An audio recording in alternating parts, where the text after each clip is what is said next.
আসসালামু আলাইকুম। আশা করি সবাই ভালো আছেন। যেভাবেই হোক আমি ঢাকায় যাব। যেভাবেই হোক আমি খেলব। যেভাবেই হোক আমি ঘুমাবো।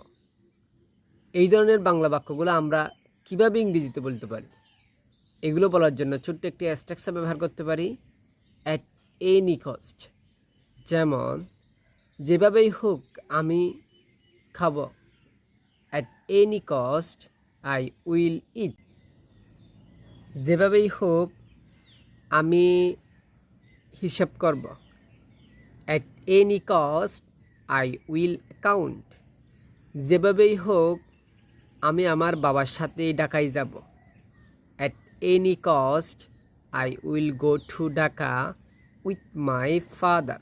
যেভাবেই হোক আমি অভিনয় করব। At any cost I will act. এই ধরনের ভিডিও পেতে ফলো মি। সালামু আলাইকুম রহমতুল্লাহি ওয়া বারাকাতুহু।